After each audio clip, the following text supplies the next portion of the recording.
Good morning, good afternoon, good evening, everybody. Welcome back to the GeniusCast Season 3, and today we are talking to yet another guest. Last week we talked to Jasky Bean, developer of the Boofy's Bunker game, developer of a bunch of other little indie horror games. This week we got another very special guest today. We're talking to the man himself, Jeb Yoshi. How are you doing, man? Good, how are you? I am doing good. So, Jeb Yoshi is the creator of Five Nights at Yoshi's. He also made Return to the Factory 1 and 2, those Wario span games, and he's currently working on his own little fresh Tubby Land remakes, and he's almost done with the first one. He's planning on remaking the entire trilogy, and he's made a couple other things too. So, this is going to be a good episode. I'm looking forward to this conversation, and we have a ton of questions for people. This is probably the most questions I've ever gotten for an episode. We got a bunch on my community tab, bunch on Twitter, and a good amount on Discord. So if you guys want to take part in future episodes, I say this every time, but if you want to take part in a future episode of the Genius Cast, be sure to follow me subscribe to my YouTube channel, of course, follow me on Twitter, and join my Discord server. I have ways for that, so look out for my posts each week, and you can reply to the posts with your questions, and I will ask them to said guests. So, without further ado, we're going to dive in. Are you ready, Jeb? Yes, I am. All right, let's start off with Austin. He has two questions. Do you like Return to the Factory 1 or 2 based on development? Okay, I know the fan favorite tends to be 2. People say like 2 is the better one, but development-wise, 2 was kind of a struggle. I really liked developing the first game. I would say developing the first Return to the Factory was the most fun I've ever had making a game, period. Like, it felt like the right thing at the right time. Yeah, I would agree. Like, Return to the Factory 1 is definitely a perfect, like, Five Nights at Wario's remastered, because it's got the same kind of graphics, but it's smoother, it's crisp, it's clean, and you remember the disaster that was Five Nights at Wario's remastered a few years ago? Oh, absolutely. That was like one of the reasons why I wanted to make Return to the Factory. I looked at Five Nights at Wario's remastered. Even back then, I was like, I could probably do better than that.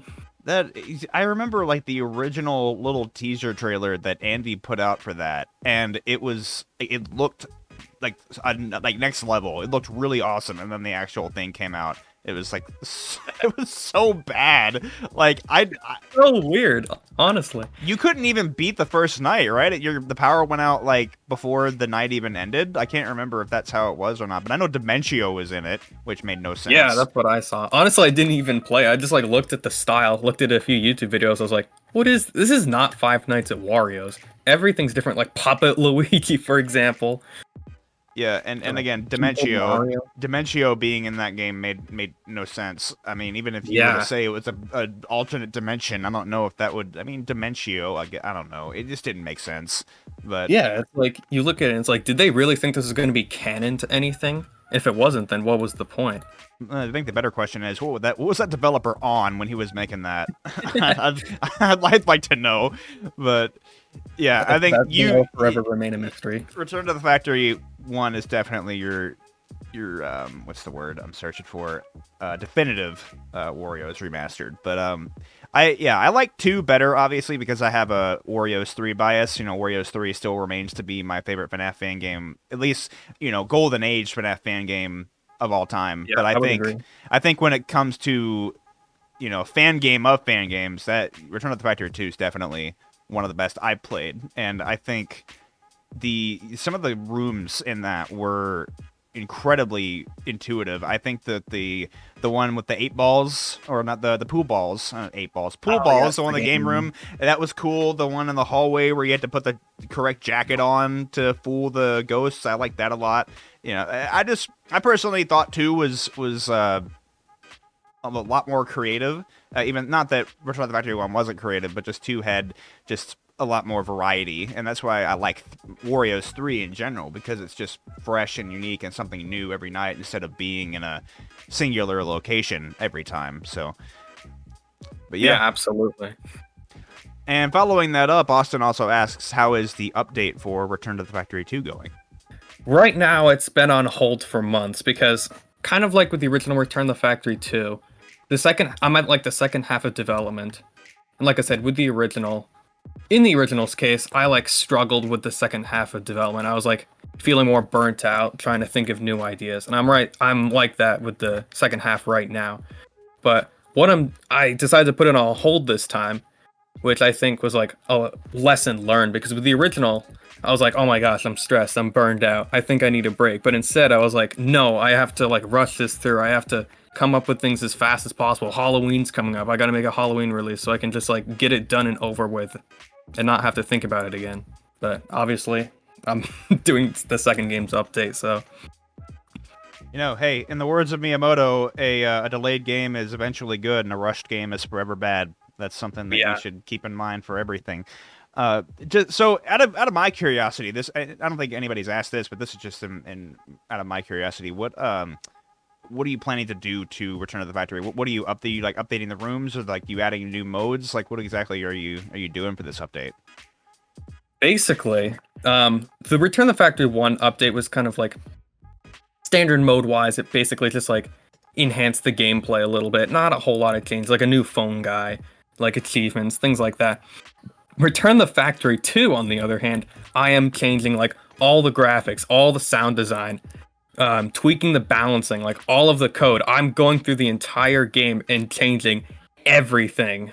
Even if it's just like a little bit or a lot, everything's being changed in some way, which is why this one's taking a lot longer.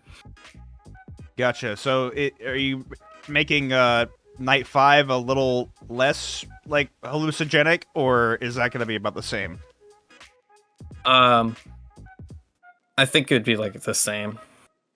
Yeah, I understand that. That's supposed to be like that. Like that's got to be the weirdest Night 5 I've ever played in any game. Like I still remember like, gosh, that lasts from 4 a.m. to 6 a.m. Good lord, dude. I don't know how you made that. That's I can't imagine the amount of like lines of code you had to write out to make all of those glitches happen, and the colors, and just this is impressive to say the least that you got that out. You did all this in Click Team, right? Yes, this was all Click Team Fusion. Gosh, man, I can't even imagine. That's why I give all my props to developers, because of how they make certain things. And after watching, PNM / Mallrat make, Five Nights at Bud Rebooted, I actually watched him code parts of that, especially, Pigsty's mechanic in Night 5, watching him code that. I talk about this a lot. I think, I've brought that up a lot of different times, but I use it as an example because I think I have to keep saying a lot of people don't understand how much work goes into developing games. And so, I don't think they realize that you're sitting behind your computer, writing out code, making the graphics, putting in the sounds. That you got to do all that. And so it takes a long time, but definitely take your time with the RTTF 2 update. I think it's going to be great when it comes out, and just take your time with it, man. Yeah, I hope so. I'm much more pleased with the way this update's turning out compared to the original game. Well, that's good. I cannot wait. Alrighty, this next one's from Chaos Kohler 77. Cow Game 3 when? You know what? Who knows? I mean, I've made Cow Game 1, like literally 2 years later, I made Cow Game 2. Maybe in 2024, I'll make Cow Game 3. Only time will tell. I still gotta play Cow Game 1 and 2, because I've heard certain things about it, and I probably should give it a shot. I kind of want to. All I can say is, from the first level of the first game, you're gonna love it. Alright, I'll put it on my list. Alright, this next one's from SMG5. Hello, Jeb and Bud. I hope your day is going well for you both. Well, you too, man. Thank you. Question for Jeb is, what got you into creating the Return to the Factory series? Was that something that you saw in Wario's that needed a remake, in your opinion? It's interesting, actually. I've wanted to do Wario's projects ever since I was on Scratch in 2018. But of course, due to the limitations of Scratch, and that's like the only program I knew, so I couldn't really do a whole lot. But then I stopped thinking about Wario's when I switched over to Click Team. But then out of nowhere, I was like, for some reason, I was like, I want to recreate Five Nights at Wario's 3 and like share it with friends, because I really liked the game, but I feel like there's some polish issues with it. So I'm gonna recode the entire thing which taught me a lot, by the way. I did some minor graphic things with that. Of course, it never released. I don't think I even told people that outside the Five Nights at Wario server. But then after I stopped working on it, Andy just so happened to announce the Five Nights at Wario's Super update, and that was big. That ignited a lot of interest in Five Nights at Wario's again. That's when I really started considering making my own Five Nights at Wario's fan game. That's where it really started. While everyone else was playing the 2.0s of the original games, I honestly didn't play them that much because I was busy making my own Five Nights at Wario's game.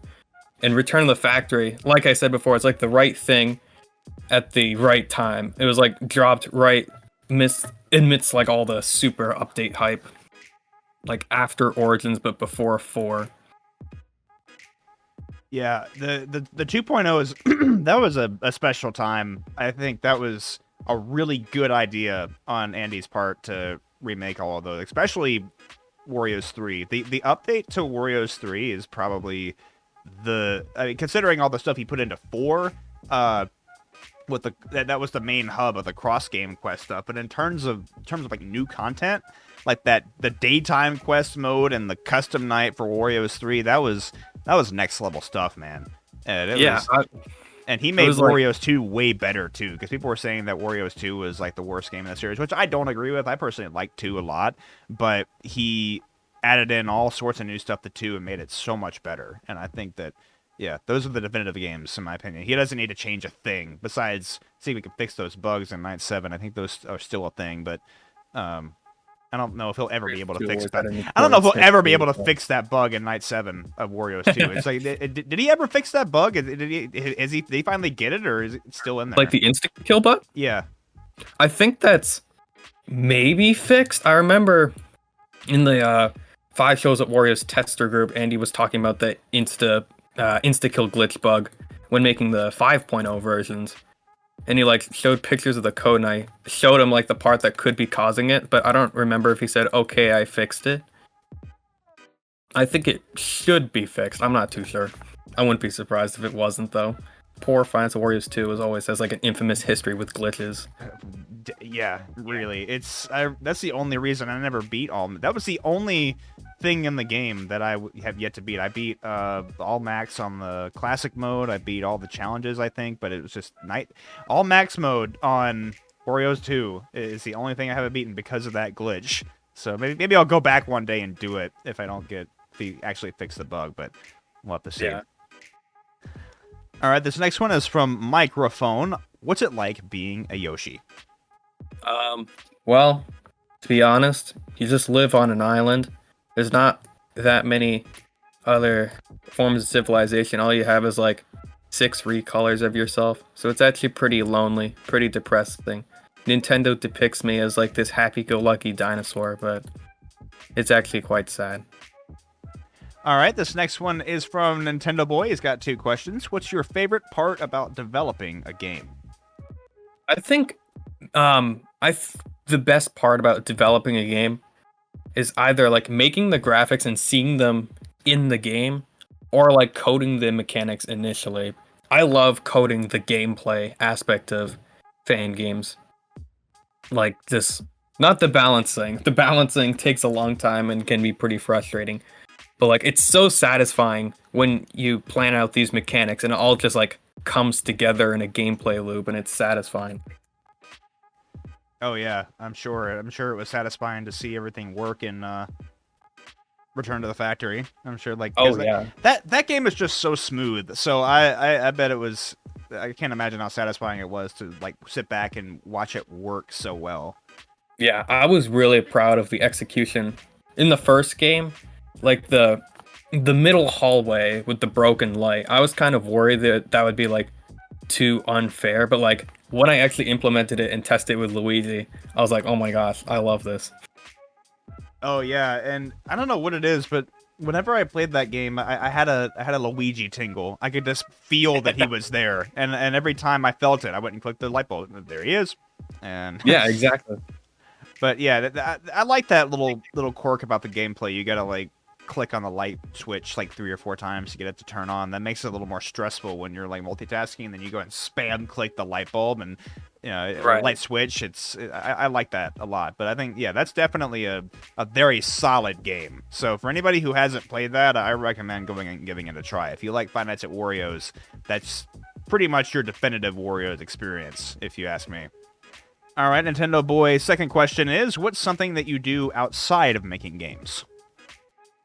Well, if I'm not making games, I'm either like, to be honest, I'm either like at work, hanging out with my family, doing a bunch of random stuff, or at doing other extracurricular activities. At school, I've actually like for 4 years worked for the school theater, like doing a bunch of odd jobs for plays and stuff, like moving set pieces, doing like managing the microphone audio and things like that.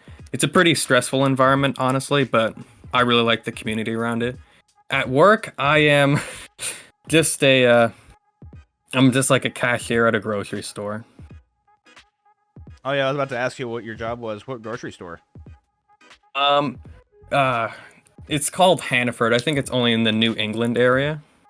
Oh, It's just okay. like a typical grocery store. Gotcha. That sounds like it doesn't sound like a chain. It sounds like one of those like, personally owned grocery stores. Or is it a chain where you live, or is it a? Yeah, it's a chain where I live. It's kind of like a weird balance between like local and chain all over the place. Oh, gotcha. So you said you were a cashier? Yeah. Yeah, I do cashier stuff sometimes when I work at Lowe's, because I've told people I work at Lowe's Home Improvement, and most of the time I'm a front loader and help people load stuff into their cars, but I also will help with the cash register if they need an extra person, and which I actually like a lot. I like being a cashier. It's kind of fun when people come up and you scan their items and you make small talk with them, and I make people laugh a lot of the times, joke around with them. So it's fun. I wish I could do it more, but most of the time they just want me out in the parking lot getting carts. So Yeah. I'm not bitter. All right, this next one's from Razvan. I know most people ask you Five Nights at Yoshi's and Wario's Return to the Factory questions, so I'll ask you something different.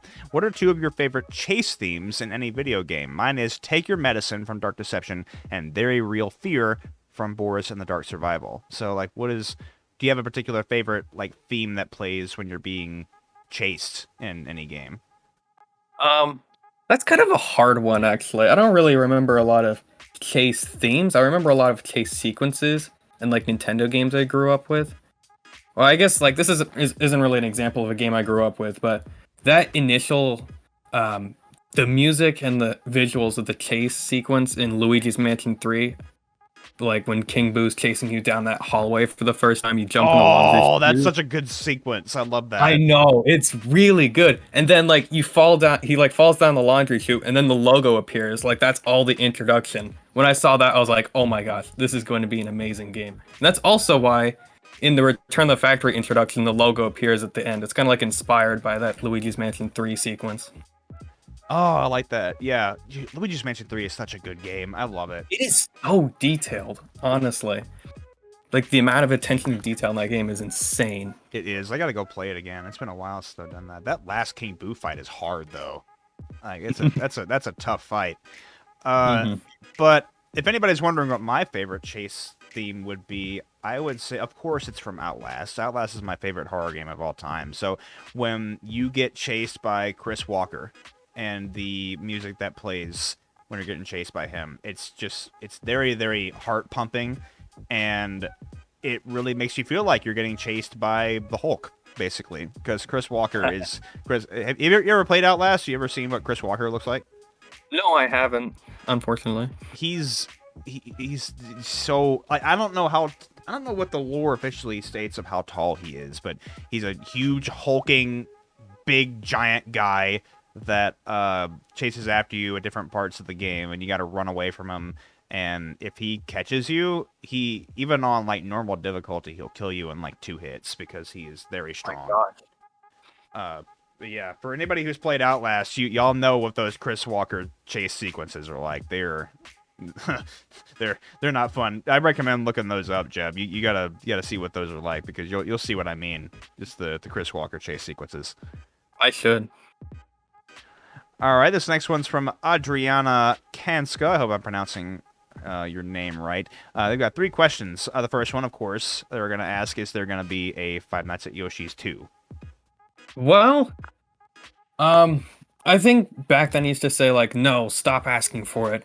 Like stop asking for Yoshi's 2. But I've sort of changed my mindset now where I don't want to say, oh yeah, it's definitely happening, or no, it's completely canceled, because I can always change my mind and revisit new ideas. Like heck, I remade Five Nights at Yoshi's 2 years after the Scratch game. Anything's possible. Like maybe I could change my mind suddenly and make Five Nights at Yoshi's 2. It's always a possibility. I can say that I have had a lot of plans for it, and I was working on it actively at one point before I started feeling stressed and anxious because Yoshi's became so popular. I thought people would have these very wild expectations, and it sort of overwhelmed me, so I took a pause from it and focused on Return to the Factory instead. Gotcha. Their next question is, which Five Nights at Yoshi's characters are your favorite? I think Daniel's my favorite because, well, he was like the first character I added into Yoshi's 2020. Like the first character to decide the personality on. He's kind of like Luigi, actually, from Luigi's Mansion. He's like a nervous coward, and I think I showed that well in the game, like the facial expressions, everything, and the way his mechanic works. He like gets scared and hides behind the door. Gotcha. Yeah, I liked that. That's something I do remember from the game. I wonder if I should go back and play more of that. It's been, I played through nights 1 through 4, and then I stopped playing. I should go back and finish that game. Maybe stream it. I don't know. Yeah, maybe. All right. Their last question is, why is your name Jeb Yoshi? Where did that name come from? I thought my original name, some might know, was Yoshi Fan 2018. Except one day I wanted to change that because I thought that sounded too childish. So it's like I don't really have like an extensive like answer for it. I just thought of Yoshi being named Jeb in Minecraft, so it turns rainbow. So there you go, my new name, Jeb Yoshi, and it just sort of stuck. All right, interesting. Gotcha. All right, this next one is from TFM 102. Do you plan on making more Five Nights at Wario's Return to the Factory games with the other Five Nights at Wario's games? I think it would be interesting to make a Five Nights at Wario's Origins remake, honestly. Because, I mean, back when I made Return to the Factory 1, I actually didn't really like Origins that much.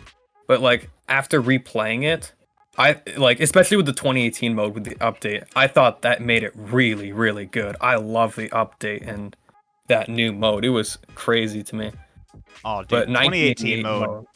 That's yeah. Gosh, it took me so long to just beat Night 1. Because, like, the build up to it was so good with Virus Wario. Oh, dude, it was a good update because it tied into 5 shows at Wario's, because the Virus characters play like a huge role in that game. And it was a good way of introducing that. But yeah, I always was very, very middle of the road with Origins. I didn't think it was bad, but I didn't think it was like the greatest thing either. I thought it was unique. I think it was, Andy did a good job of making it like stand out, but I just wasn't the biggest fan of the gameplay. But he improved it. I mean, not only 2018 mode, he just improved the main gameplay a lot more. And and then now it's one of the best ones. So I would say it's my favorite of the original 5, honestly. Yeah, Origins 4 and 3 are very, very close for me. I still say that 3 is my favorite. 4 is right behind that, and Origins is right behind that. So they are all very close for me. All right, this next one is from Superstar GD. How do you make these games that you create? Also, keep up the good work. Basically, the best way I can answer it is I make the games in ClickTeam Fusion 2.5. I used to do all the art in GIMP, but I switched over to Photoshop recently for the Factory 2 update. And I guess how I gain my skill is just years and years of practice, especially on Scratch. Yeah, because did you make Five Nights at Yoshi's the 2020 edition? Was that in ClickTeam? Yeah, that was ClickTeam. It was a remake of the Five Nights at Yoshi Scratch game I made 2 years prior. Gotcha. I see people making memes about that all the time, so I was making sure I wanted to distinguish that between that and the remake. But yeah, I was wondering if that was if the 2020 was still a scratch, but it felt like a click team game, so that's why I wanted to make sure. All right, this next one is from, I think it's Cyrix. I think that's how it's pronounced. Let me know if I got that wrong so I can remember it for next time. Cyrix Gaming and Backrooms. If there was any place in the world you would like to travel to, where would it be and why? That's a difficult one, honestly. There's plenty of places I'd want to visit in the world, but like I think the ones that stand out to be the most is like not places where I can like visit for a week and be like, okay, I kind of want to go home now. Like places I could actually see myself living. And in that case, I think very peaceful countries like the Netherlands, Norway, Switzerland, those kind of countries with like beautiful scenery. I'd really like to visit those countries. Oh, yeah. I know a girl who lives in Norway, and she has sent me some pictures of, the Norway countryside. And yeah, I agree. It's beautiful out there. I'd like to go out there I've as seen well. it because of www Wario, if I'm being honest. Oh, yeah. He lives in Norway, too. That's right. Yeah. For me, I'd want to visit the UK. I've always been super interested in, the UK, London, the British. I think British people. Absolutely. There's something special about. There's something special about Brits. I love British people. That's why Mickey and I are such good friends. He's like the perfect Brit. Like he's hilarious. And also Mickey lives in the UK. So if I'm ever able to go there, I'd be able to finally meet him in real life, which would be awesome. But yeah, first vacation destination, Mickey's house. Oh yeah, and my girlfriend's dad is a pilot, so honestly, it's perfect. Yeah, she's been to the UK and Paris since her dad is a pilot. She gets like easier access to plane trips. So, and the UK basically opened back up fully recently. So I think it's a good time to head over there. Like I'm super excited for that. I mean, I've never been out of the United States, so I'm definitely interested in seeing other countries and how different their cultures are compared to America. So, yeah. All right, this next one is from Abid. What characters do you like besides Yoshi being your favorite? I really like Luigi and Wario. Like Luigi because I really like actually for Wario too. I really like the personality Nintendo gave both Luigi and Wario. Sadly, Waluigi didn't really get the same personality treatment. But like Luigi is a much more relatable character to most people. He's always like the shadow of his older brother who gets all the attention. And Wario is just like this kind of like a greedy guy who's like can just like just get away with anything he wants and just get paid a lot of money while doing it. And he has like the best games. Wario Land games are so good. Oh yeah, I haven't been able to play a lot of Wario's games, but I know that like the little mini game gimmick it works every time. Wasn't there like WarioWare is really good as well. Wasn't there a new WarioWare game that came out recently? I can't remember the name of it. Yeah, Get It Together on the Switch. Ah, yeah, that's right. But you mentioned Waluigi not getting a lot. I would agree, and I remember talking to Andy about that back in his GeniusCast episode, and he was talking about giving like Waluigi his own game. I wonder why we haven't gotten like a Waluigi centered game, because we've pretty much every Mario character has gotten their own game. We got Mario and his games, Luigi's gotten his Luigi's Mansion games, WarioWare. You've got Yoshi with his games. Peach has her own Super Princess Peach game. That's right. But I've played that too. It's a very weird game, but honestly, I'd give it a try. Yeah. But Waluigi has yet to have his own game, so maybe I don't know if Nintendo is remotely interested in doing something like that, because they have him in the spin-off games. They've got him in Mario Kart. They've got him in the sports games, but they don't have his. Well, he doesn't have his own solo game, which I hope they do at some point.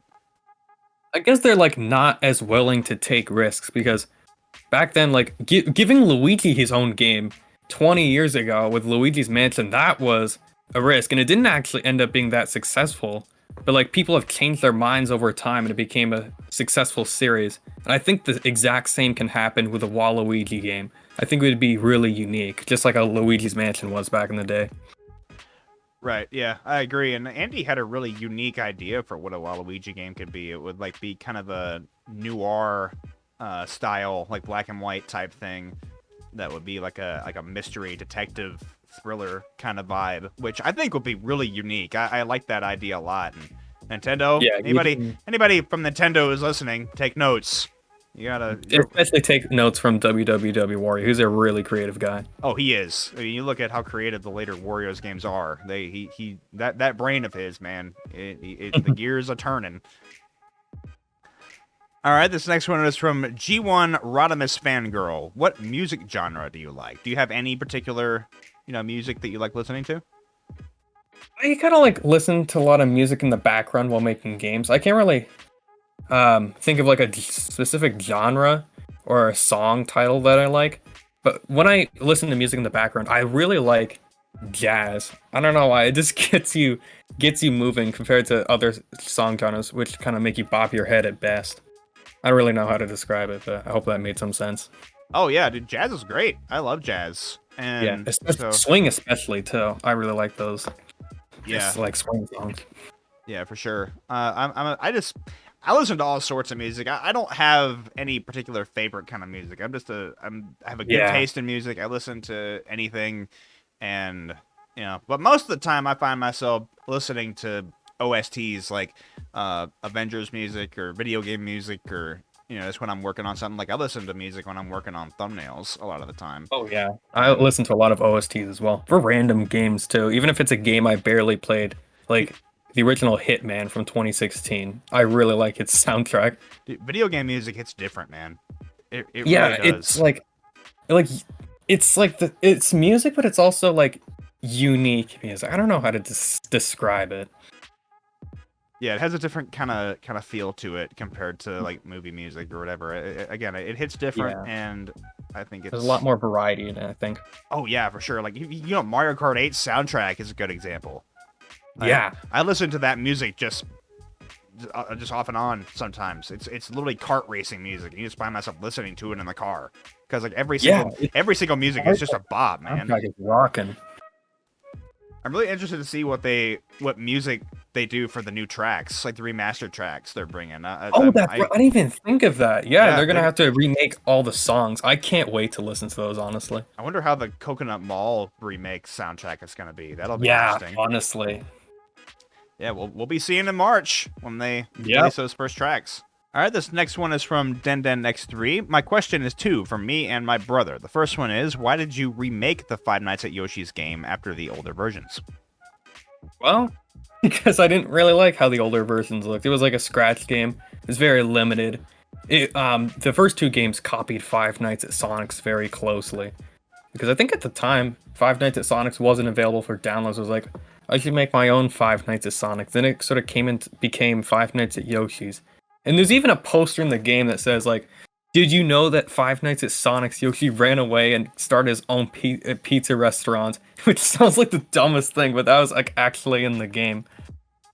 Oh, that's pretty funny. It's like the official lore saying, this is why Five Nights at Yoshi's exists. Thing in the game. Sadly, though, that's not in 2020. I'm sorry to disappoint, guys. Well, at least it's in the older games, so if anybody wants to see that, you can go and play those. At least it happened. Don't cry that it went away. Smile because it was there. Exactly. All right, the second question is, who was your favorite and least favorite character in Five Nights at Oreos?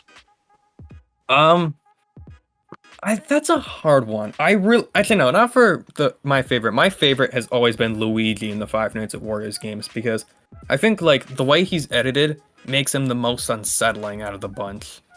Like I would say Mario too, but Mario sadly doesn't get a lot of camera poses like Luigi does. Like his nose, like his long nose nowadays is kind of silly, I get it, but like back then I thought that was like genuinely really creepy. And when you saw him like swaying back and forth, floating, that was really scary to me in 2015. Oh yeah, I was personally scared by Peach. Like the first time I saw Peach in the first Wario's game, like I don't know if anybody remembers like that series I did. I remember like Five Nights at Oreos was, I think, one of like the first series I did that actually got any sort of attention. Like I remember getting like a good amount of views on that, and I was like, wow. Like that was back when I had, I don't know, 1,000 subs, not very much, and like people were watching it and commenting on it, and I was like, dang, okay. And I think even Andy commented on it too, because he was commenting on everybody who was playing it, and I was super honored with the developer. Yeah, he was really enthusiastic too. He was like so happy that Five Nights at Wario's got so much traction. Like, it was incredible, honestly. Oh, it was, yeah. But yeah, on night 3 when Peach showed up, I remember I went back and looked at that recently, and Peach shows up, and nowadays I've played so much horror that stuff is just not scary to me at all. But back then, with me not playing a lot of horror, me seeing that, I'm just like, oh my god, that is the scariest thing I've ever seen! And like, I was legitimately freaked out. And it's really interesting to watch, considering how nowadays I just play horror games without any sort of fear at all, because, you know, I eat horror games for breakfast nowadays. But back then, you know, if horror was scary, and, you know, it takes a lot to scare me these days. So we'll have to see if any other games can get me sooner or later. Yeah, like I sort of attempted that, like making Luigi scary with Return to the Factory. I kept those like human-looking eyes a secret. His eyes, yeah, dude, they are creepy. Nobody knew about that until they saw it for themselves with the loud-ass sound cue on night 2, like playing it for themselves. That got people. Oh yeah, man, those eyes are freaky. I forgot about that. But yeah, those are that was a good design choice, because that'll. And you carried that over into Return to the Factory 2 as well. He still has those eyes. Yeah. Even outside of Return to the Factory, I've seen a lot of fan designs, like when people even when people intend to draw the official Five Nights at Wario's Luigi, to put the eyes on there. So I guess that's like, wow, people must really like it then. It's sort of like unofficially become part of the design. Yeah, I would agree. It's very freaky, man. It's stuff like that. You know, they're like white eyes. Like, you know, that's why the Wario's characters are so creepy to me, because it's like, it's your childhood, man, and they're dead and bloody, and they got white eyes. It's like, ugh, ruining childhoods everywhere. Thanks, Andy. Yeah. I forgot about the other half of the question for a second. I think it's hard to say. Out of the original cast, I would say maybe Waluigi's my least favorite, only because his appearance doesn't really change throughout the original 5 games. Like, it mostly remains the same. Like, Wario at least gets, like, different outfits. He has a skull in 3 and things like that. But Waluigi kind of, like, gets more blood on his mouth, but other than that, doesn't really change, which is a shame, honestly. Yeah, I guess Andy thought he didn't really need a whole lot of altering, but, you know, yeah. I like what he did with him in Origins 2018 mode, with the whole, like, spider type thing. Oh yeah, I really like Virus Waluigi's designs. I think it's one of the better virus designs in the series. Yeah, if you got arachnophobia and you don't like spiders, don't play 2018 mode, especially at night. Oh yeah, not even just that, just like the realistic sounds that like Waluigi makes. Like yeah, when he crunching sounds whenever he's active. Ugh.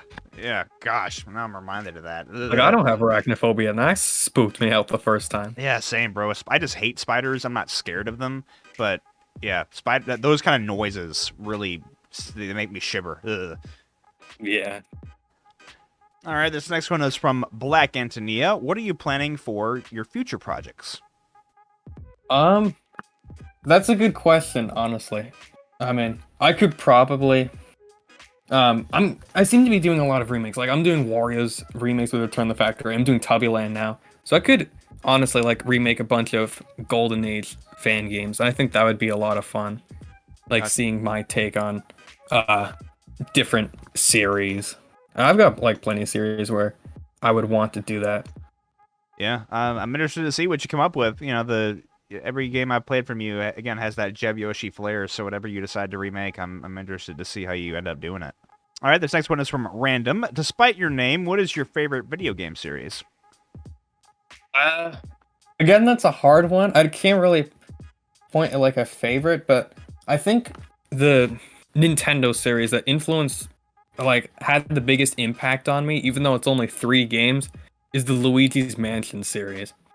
Like, I played all 3 of them a lot. I mean, like, growing up, I played Dark Moon in the original. The original game is, I think, probably one of the most unique games Nintendo's ever made. Like, just the atmosphere, the spookiness. It's a genuinely like a pretty unsettling game, especially with the dialogue and the lore it explains in the game. It's like you won't ever play a Nintendo game like Luigi's Mansion ever again, I feel like. Oh yeah, for sure. And I think that I feel like, because I've seen some gameplay. I actually haven't played all the way through the original one or Dark Moon, but I played all the way through 3. 3 is great. I love 3. It's a very good game, but I wouldn't say it has the same kind of dark atmosphere that the first one had. I mean, Luigi's Mansion has some very unsettling implications, especially they have like bios for all the different boss ghosts you get. Some of them are like a baby being born as a ghost and like a little girl who died in her sleep, and it's like you read that and it's like, wow, I'm playing a Nintendo game right now. This is rated E for everyone, bro. Dies in her sleep, yeah. Nintendo, like, it's the same with, Majora's Mask. It's a rated E for everyone, and then you have some very, very dark things in that game. One example that sticks out to me in Majora's Mask, for anybody who hasn't played it, there's a side quest that you do, and there's a bar that you can go to, and you can have regular milk in the game, which you drink and replenishes health. But there is a magic milk called Chateau Romani, which it's very heavily implied that it's alcoholic. So when you drink it, you get unlimited magic power for the entire 3-day cycle when you drink it. And there's a side quest where there's a little girl named Romani and her sister Cremia. And Romani always complains like, oh, Romani isn't letting me drink Chateau Romani, and like, because it's alcoholic. But on the evening of the 3rd day, when the moon's about to crash, you go to the farm, you go to Romani Ranch, and Romani's like, sister is letting me drink Chateau Romani, but why now? And you're like, dang, dude, like, the sister knows they're all about to die, so she's gonna let her sister have the Chateau Romani, and it'll probably get her sister drunk, so she won't feel pain. It'll be painless when they all die. It's like, that's in a Nintendo game, bro. I should really play the Zelda games, honestly. Dude, I feel like I'd really enjoy them. Oh, you would. I highly recommend. And they're putting Majora's Mask on the Nintendo 64 Switch ports, so highly recommend giving that a try. But yeah, that's just an example of all of the really dark stuff in Majora's Mask. And plus, if you fail the 3 days, the moon destroys everything. But yeah, just to your point, Nintendo hides some really dark things in their games. So yeah, if it's rated E for everyone, don't be fooled. So all right, this next one is from Shadow Jagger. This is our last one on our community tab. Why are you the best Yosh? Isn't it obvious? I make awesome games. Hey, simple question, simple answer. You made right. You made Return to the Factory 1 and 2. That's all we got to say. All right, let's move on to our Twitter questions. Our first one is from Piggy and Squiddy. Is inverted Yoshi important to the lore as the Fredbear of the series, or is he just a funny illusion who steals your shoes? he's a funny illusion. Inverted Yoshi really has no backstory behind them. That kind of question brings me back when the game was new. People thought they were super clever inverting the colors on inverted Yoshi, and they noticed the shoes are red instead of orange. This must be a different character. Look, Jeb, I found Spring Yoshi or something. That's just kind of the stuff you have to deal with when you make a popular game, I guess. Yeah, because everybody expects certain things in a FNAF fan game, because apparently people just want it to be the same as the FNAF games. Because I remember when Mickey was making the Mac Tonight games, I saw people being like, "Can you make a Five Nights at Mac Tonight world?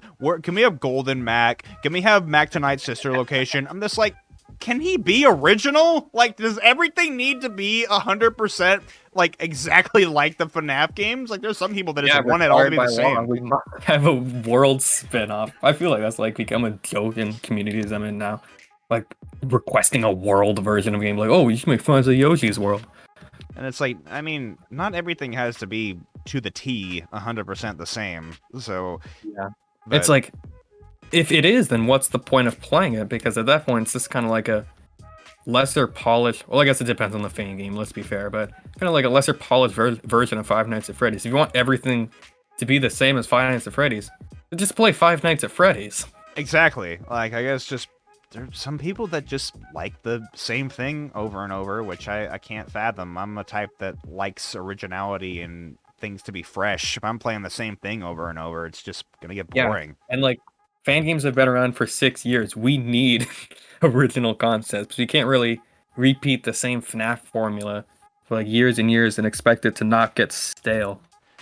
And somehow it's still going. I mean, like, that's why I very much appreciate games that are original, because a lot, like 90% of fan games I've seen out there, it's just the same thing. You look at the cameras, there's a vent, you close the vent or close the door, or, you know, play a sound and survive until whatever o'clock and hide in the desk. It's like, it's all been done. It's all the same thing. So I'm very appreciative when somebody tries to add some flair to it and make it unique to play. That's what I like. I like Five Nights at the Chum Bucket a lot because of that. It's very different. I mean, it's very similar, but also very different. And so, but like, again, I very highly respect games that do different things. So that's why I'm interested to see what you do with your Tubbyland games. I'm interested to see how you how that compares to the original Tubbyland games, and, you know, what you throw into it.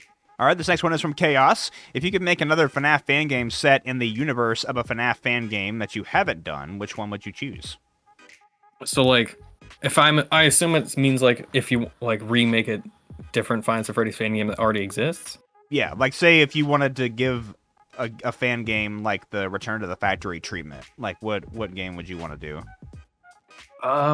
Honestly, it's not really as well known, but I would really like to do, or like see, like myself do a remake of Toonster's 6 Horrors games. Oh, interesting.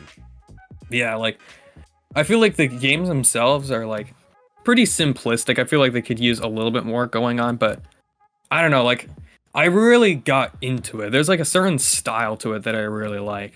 Gotcha. Yeah, I briefly played 6 Horrors 2 back in a stream I did back in I think it was late 2018. Oh, that was the game that got me into 6 Horrors. I think I might have watched your stream actually, or it was randoms, either one of them. Yeah, and like I had a stream series of me. I called them Bud's Ultimate FNAF fan game streams, and I had like 9 or 10 of them. And yeah, I played 6 Horrors for one of them, and it was hard, at least from when I played it. But you know, You wouldn't expect a game simple as that to be hard, but it gets pretty hard actually near the end. oh yeah, it does. I can't remember how far into it I got, but I may have beaten a couple nights. But yeah, it's a little difficult. So for anybody who is gonna play 6 Horrors, I recommend being ready for difficultness. Difficultness, is that a word? I don't know. Get ready for challenges. That's the better word to choose there. But all right, this next one is from Grayson the Kid. He's got 3 questions. Hi, Jeb. Love your games. Here are my questions. The first one is, out of all the games you've made, which one did you struggle with the most? I think this kind of relates to what I said earlier. I struggled with the second half of Return to the Factory 2, so that would be like the game I struggled with the most near the end. Just like, because it was like like at the time, like in real life, like school was starting up again, so I had less time to work on it. I was running out of ideas for the Night 4 rooms. So I'm not really happy with the Night 4 rooms in the original version. I polished them up for the update, but like if any of the rooms feel like weird or kind of easy, that's probably why. I mean, I think that the room with the pool balls is pretty unique, but that was a Night 4 room. But yeah, I planned that one super early in development. I don't know why. I was like, I want like a game room where you use like pool balls as a mechanic. I spent like extra time making sure that was one of the more fun ones. And it was, yeah. They were unique, too. You've never seen a FNAF fan game use pool balls as part of a night mechanic. So that's the fun of making a Warrior 3 game. Oh, yeah. You can do whatever you want, man. All right. The next one is from him is, what are some of your best moments with Return to the Factory 2 so far? Again, that's kind of a hard one. Like, I don't know, actually. Probably, like, in general, like, the most satisfying thing about making the update, if that's what he's referring to, it's like seeing the new graphics, like, playing the original version, then playing the updated version, like, back to back. You're like, wow, oh my gosh, this looks so much better. Just knowing I made the room so much better is awesome. Yeah, I'm interested to see how you did it, man. So whenever that's done, I'm gonna hop on it. But I'm pretty hyped to see the changes, and I already love the original version of it. So I'm looking forward to seeing what you do with it. Yeah, I think you're gonna really like the update then. I am sure. All right, and Grayson's last question is: how did you come up with cow game? Oh, so the cow game is like ridiculously hard platformer.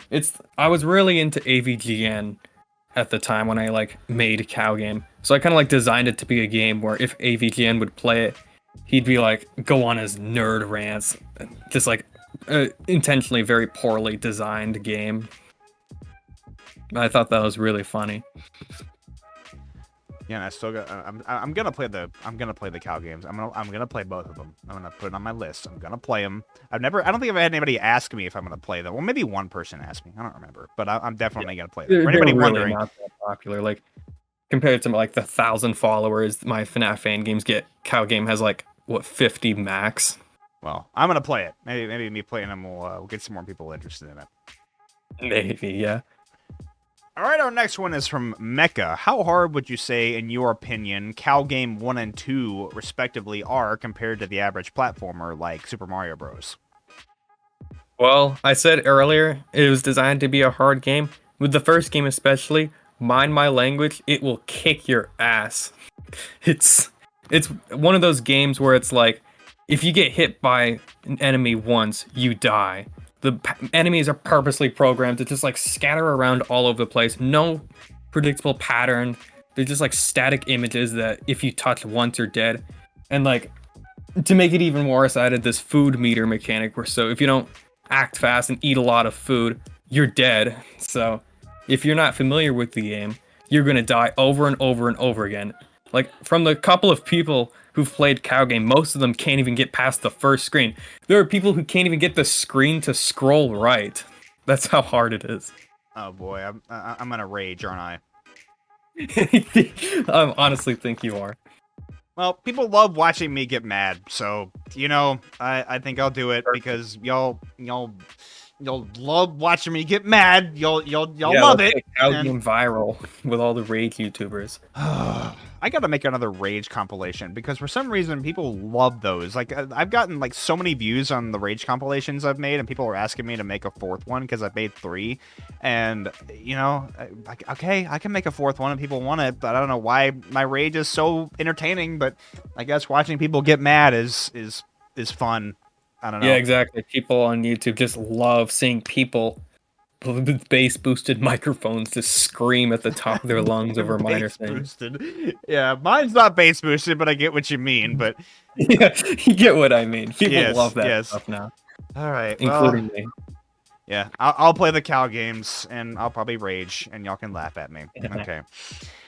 All right, our next one's from the man himself, www Wario. Is Five Nights at Yoshi's canon to the Return to the Factory games? Sadly not. They're like very stylistically different. I mean, maybe I could come up with this like ambitious thing where it's like, oh, like there's like somehow a portal connecting the two. Yeah, it's a multiverse. Maybe making some sort of crossover game with all of my game franchises mixed into one. That would be pretty interesting, actually. Just think about that. Jeb Yoshi in the Multiverse of Madness. Yeah, probably will be the only Ultimate Custom Night game that I make using that idea. That honestly would be kind of cool, and you could literally call it like something like Multiverse of Yoshiness or something, or some Marvel... Yoshi Multiverse, like literally everything I've worked on throughout the years. That would be crazy, honestly. Yeah, and I'm fully back into Marvel now. I don't know how big of a Marvel fan you are, but the Doctor Strange and the Multiverse of Madness official trailer came out a few days ago, and I'm just in love with it. It looks so good. I'm not too familiar with Marvel, but I know like from what I have heard, they're like very high quality movies. I've seen like the first Spider-Man movie, and I really liked it, and that's it. Well, I recommend getting into it. There's a lot of movies to watch, so definitely take your time. But the new Doctor Strange movie, it's gonna be fantastic. It looks so good. I should really get into it then.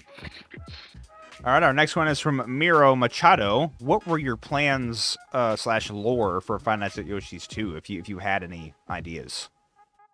I did have ideas for the lore. I had like a lore in case like if I had like infinite motivation, I would continue Yoshi's for 4 games. That's like a given. But I don't really know if I want to reveal any lore details because, like I said, I could always like change my mind, go back and make the Yoshi's games. And if I reveal them now, it'd be like, oh, there you go. People already know it now. It's not as fun. Gotcha. That's understandable. All right, this next one is from Ace. What made you make the amazing cow game duology? I think I don't know if you already answered that in detail earlier, but I guess give a kind of a recap if you. The recap is I wanted to see people scream. So you've got the Bennett Foddy energy then. Yes. My friend PJ recently has been playing Getting Over It a lot, and he beat the game like 4 consecutive times. He's apparently gotten really good at it. And like, oh, really? Yeah, I don't know how people do that. I mean, like I've watched speedruns of Getting Over It, and there are people that can beat the game in like 2 minutes. I've seen like a clip of a speedrun of Getting Over It. I don't know. It was like the most astonishing thing to me. I am way too scared to play Getting Over It, honestly. Those people are not human. They have to have to be AI. There's no way. Like watching them, like how is a human doing that? Yeah, exactly. That's the only thing you think. You watch that and you're like, how the hell do they do that? That's insane. Like the farthest I got was what they called Orange Hell, where you got up to the table with the orange and you had to make this awkward jump to get up onto the ledge. I got that far, and I don't think I got any farther than that. And I don't know if I ever will get any farther than that. I don't know. I don't ever want to play Getting Over It again. Like that game is a special kind of horrible that just makes my brain ooze out of my shoes. And I just I just never like thinking about playing it just is making me mad. Like I just people who beat it, all the power to you. I don't think I'm gonna be one of those people. All right, this next one is from Red Rose and Ninja Star. What happened to the ending of the Yoshi's Max Mode? Yeah, there was a cutscene after Max Mode, except I was pretty lazy, so there's no visuals. It's basically all audio with a black screen. So basically, it's the withered animatronic Scrappy. He like peeks out of the backstage during the day, and you can hear like the toads celebrating because the animatronics are performing.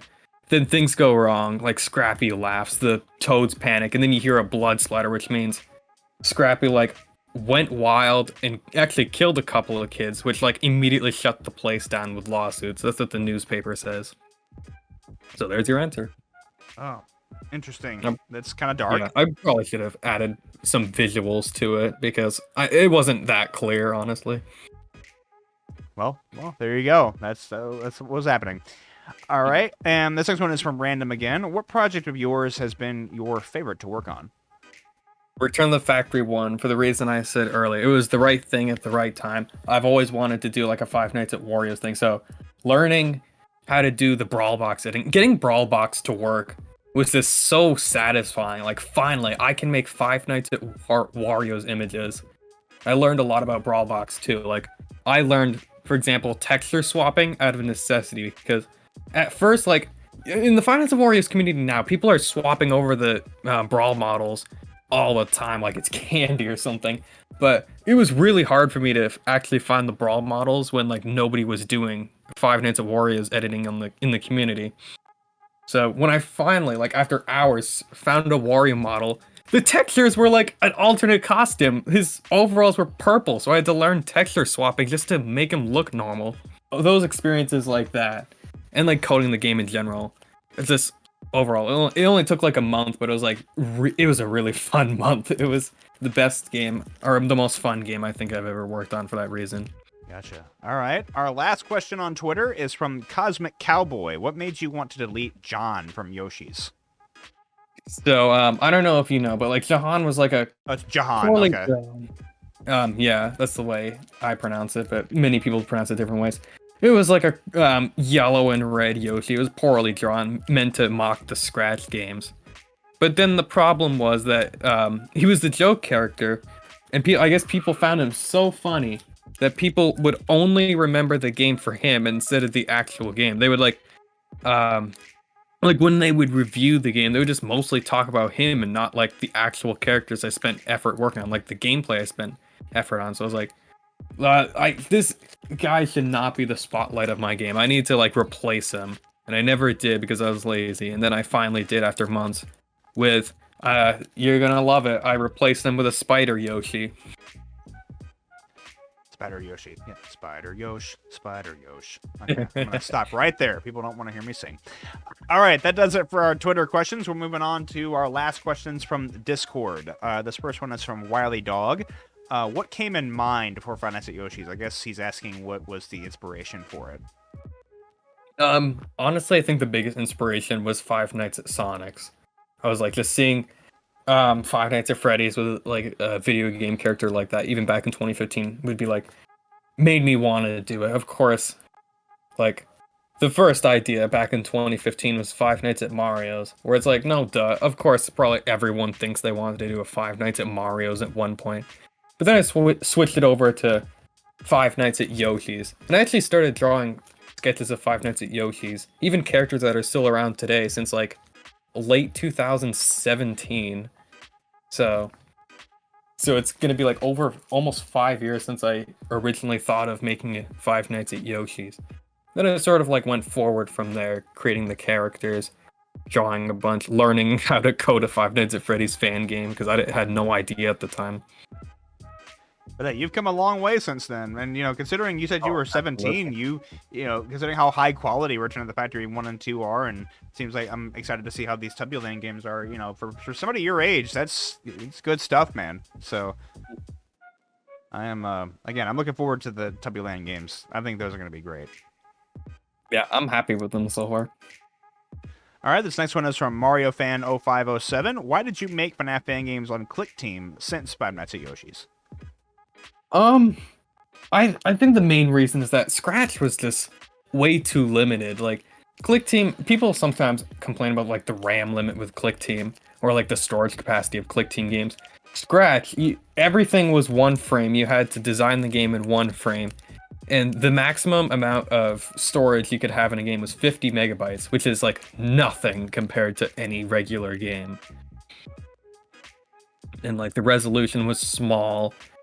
You obviously couldn't do a whole lot. It was meant as a beginner's coding tool, except I just used it for years and years before finally moving on to Click Team and learning that, which was absolutely the right thing to do. It opened up so many possibilities, and it really shocked me. Like even simple things like learning how to save your progress was like such a huge thing to me. I was like, oh my gosh, this is amazing. I can finally save progress in games because that was never a thing on Scratch.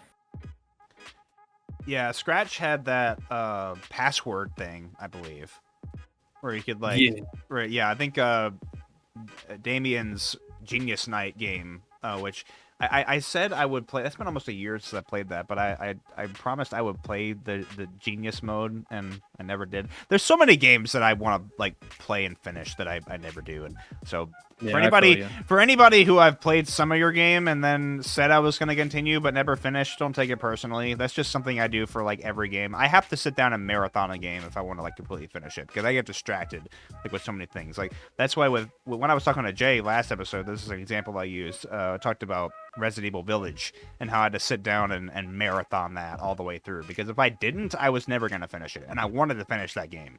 So I have to sit there and just spam it, like stream it constantly, like every episode until it's done, and then I move to another game. And I may need to start just doing that on my channel in general, maybe. I don't know, but I like to be variety. So that's the thing about being a variety channel. You gotta find a way to balance all of your content and keep playing multiple different things. So yeah, you can't just stick to Five Nights at Freddy's fan games. That sounds like nightmare, honestly, doing that for years. Yeah, and there's some FNAF YouTubers that do that. I don't know how they do it. Like, and I'll address this. There are a lot of people that seem to, like to comment this whenever I do a FNAF fan game these days. I have stated multiple times over the past few years about how I have been burnt out from FNAF fan games and how I wanted to move away from FNAF. And, while that opinion has stuck around. I don't think I've ever explicitly stated that I wanted to stop playing fan games altogether, and I still do play the ones that I'm interested in. And I've always made that point, saying that I'm going to be cutting back on FNAF, yeah, but what I have said every time is I'm still going to play FNAF fan games every now and then. If there's one that I'm interested in, I'm going to play it. But there's always like some guy that likes to comment being like, huh, Bud said that he's tired of FNAF fan games. It's like, yeah, I did say that, but I never said I was going to stop. So there was this one comment that it was on my One Night at Flumpy's 3 video that I did back in November. They literally put words in my mouth. They were like, you said you were going to stop playing FNAF fan games. This is why you could never trust a YouTuber. I'm like, what? When did I ever say I was going to? When did I ever say I was going to stop playing FNAF fan games? Like, I've never said that. That's incredibly extreme. You just not trust YouTubers anymore. Who can you trust if you can't trust this guy? Yeah, it was more funny to me than anything, but it's like it shows how some people just don't pay attention. But to address it again, yes, I have been pretty burnt out with FNAF over the past couple of years, but I am still going to play the ones that I am interested in, and there are still a good amount of games that I'm interested in playing. So whenever you do see me post a FNAF fan game, you have to remember that it's one that I am interested in playing, and that does not mean I'm going to start playing FNAF constantly again, because I don't want to do that. I don't. I would like to keep things in a variety, so... yeah, don't think I'm going to be diving back headfirst into a bunch of FNAF whenever I play a FNAF game. That will never happen. I'm going to stick to being a variety channel, don't worry. All right, this next one is from Kirby, a.k.a. hashtag play Five Nights at Dark Pits.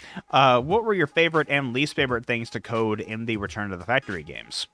I never really ran into a lot of coding challenges, nor have I really ran into like things where I thought, oh my gosh, I just hate coding this. But I think what some of my favorite things to code were the Return the Factory. In Return the Factory 1, my favorite was the blinking hallway. Just the execution of that was really satisfying. And in the second game, there's a lot of rooms that I really liked doing. I liked doing the study, the dining room, the game room, bathroom 2, even though it was mostly kind of like a copy of the Wario's 3 hallway. And just like seeing those room mechanics all work out. I don't know. It's very fun.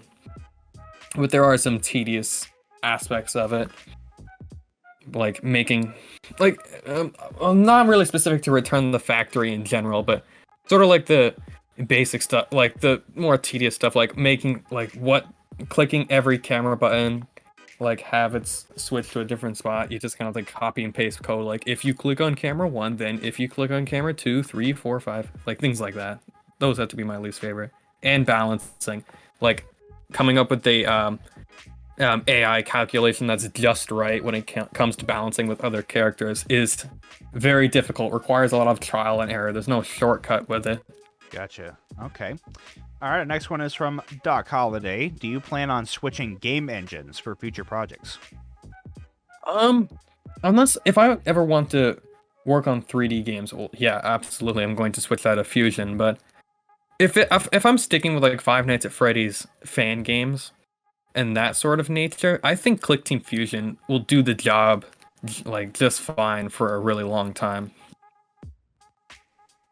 Because like that's the engine Five Nights at Freddy's was based on. That would be like theoretically that would make it like the best engine for Five Nights at Freddy's fan games. Not saying it is, but like if you want to make a like genuine, FNAF-like game, definitely Click Team is the way to go if you want to be, close to the formula. All right, this next one is from Jack Gaming. What would you rank all of the Five Nights at Wario's games from favorite to least favorite? Five Shows at Wario's Director's Cut included. Honestly, I don't really like splitting Director's Cut into its own game. I don't know if he's like means like Director's Cut treating it as its own separate game, because it's still technically Five Shows at Wario's. Yeah, I think it just means just the most updated version of Five Shows at Wario's, the Director's Cut. Okay, so in that case, Shows is my favorite, obviously. That's like the most well done out of all of the games. The atmosphere, the gameplay, you get like a little bit of everything. And while I think it goes a little overboard with content, it's still a really enjoyable game to go through. So Shows is my favorite. After that, Origins is my second favorite because of the 2018 mode update. And just like the overall gameplay I grew way more fond of the more I replayed it. And then after that, my it would probably be the third game because like it used to be my favorite, but there's been a lot of Five Nights at Wario's 3 fan games recently, which kind of made me a little tired of it, and with the struggle of the Return of the Factory 2 development. But it's still a really solid game. Very creative, especially for the time. Like, I don't even know how he came up with that, honestly, so early on. And then after that is probably the first game for nostalgia's sake, and because like the atmosphere is really, really good. Then Five Nights at Wario's 4, and then at the bottom I think is Wario's 2, because I don't think it's as nostalgic for me, and the atmosphere isn't really as strong as the original game. Okay, this next one's from Piggy and Squiddy again. What made you want to do the Return to the Factory games? I think you said your inspiration for that was seeing Andy do the 2.0s of the original Wario's games. Yeah, like seeing Wario's being brought back, I was like, now, like, if I want to do a Wario's fan game, now would be the best time. And kind of like to give people a genuine Five Nights at Wario's one that was more creative rather than the, like you said, like the weird, chaotic, whatever craziness that was the original Five Nights at Wario's remaster where it just like changed everything. Gotcha. All right, this next one's from Weed Chips. Don't you love Tebby Tips, Jeb Yoshi? I know you love Tebby Tips. Oh, I love Tubby Tips. They're the best things in the universe. Why don't you explain Tubby Tips for people who don't understand? Tubby Tips is just one of the things in the extras menu for my Five Nights at Tubbyland remake. I thought it would be like a kind of a useful thing to unlock in the extras. It gives you like the rundown of how every character behaves and like fun facts for certain behavior they have. So it's like you read it and you're like, wow, if I'm practicing for max mode, that's genuinely useful information to know. That can give you an advantage. Okay, gotcha. I'll keep that in mind. I didn't know that, so I'll remember that. All right, this next one is from Genius Night Creator, aka Damien. What inspired you to start making FNAF fan games in general? I've always wanted to make my own Five Nights at Freddy's fan game ever since 2015. Kind of like with the rise of especially Wario's and Sonics. I was aware of Wario's and Sonics almost the same day I was aware with Five Nights at Freddy's. So I was like really in love with the fan games from the beginning. Except of course I didn't know how to make a game. Like making a game back in 2015 for me was unthinkable. It was like the era where I was like too scared to download some games because when you download Click-Team games, it says like Windows protected your PC. I was like, oh no. Back then that scared me a lot. Like, oh my god, these are all viruses. Which, like you said, oh man, I've really changed since then.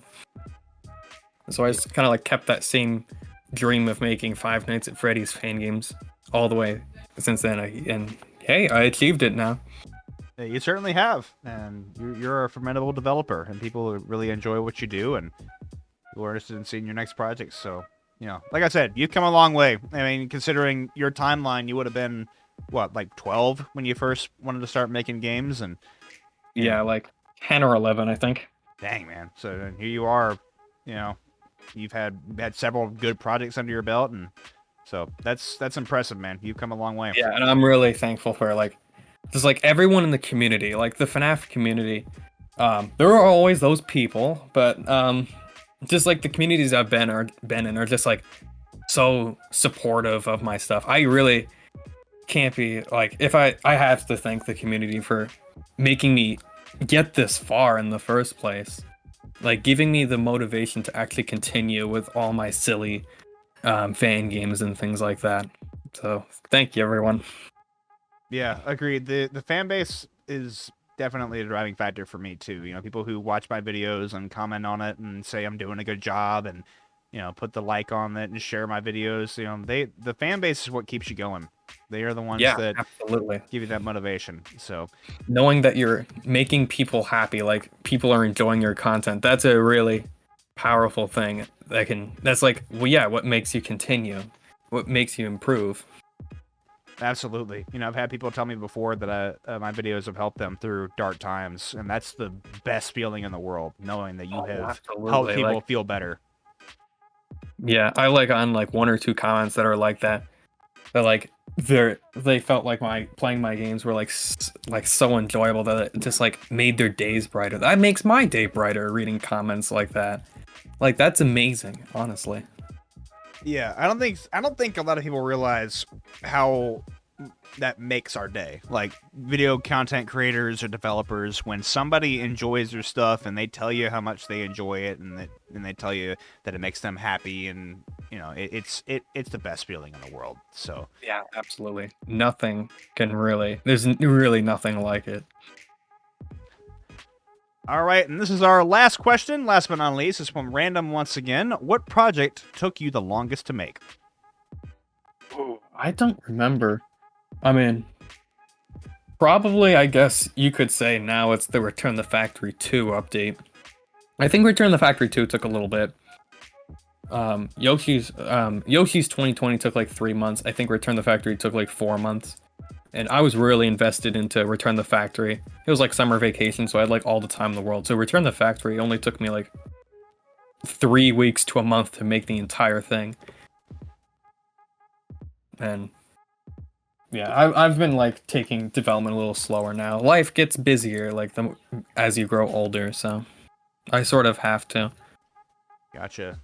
Alrighty, well that's gonna do it. That is all the questions. Again, we got a lot this time, so I appreciate y'all taking part and asking everything. It's these are some good questions, and as I predicted, this was a great conversation. So thanks for being on, man. This was a lot of fun. Yeah, you're welcome. And so next week, I'm going to be interviewing Sinkaroonie. He is the developer of Five Nights at the Chum Bucket. So that's going to be another awesome conversation. So I'll be making the post for that. Can't wait to watch that Oh, one. yeah, it's going to be awesome. That one's fun. Yeah, I'll be making the post for that. I think I've gotten into a rhythm. I make my posts on Mondays and then do the interviews on Thursdays. So keep an eye out for Sinkaroonie's post. Jeb, I'm going to put your social media links in the description for people who would like to check that out. You have a YouTube channel. I'm going to put your Twitter, and I will link the Five Nights at War or Return to the Factory games, and I'll link the game page to the Tubbyland games as well. And I'll also link Cow Game 1 and 2 because we'll have people want to try those out. Yeah. And I'll link Five Nights at Yoshi's. Oh, you're welcome. All right, that'll do it. Thank y'all for listening to this episode, and I hope that y'all tune in next week. Again, go check out Jeb Yoshi. Links to his stuff will be in the description. And thanks again. Have a good evening, afternoon, or morning whenever you're listening to this. Thanks again, Jeb, for being on, and we will see y'all in the next episode or the next stream whenever I see y'all next. All right, have a good evening, everybody. Thanks for listening. Goodbye.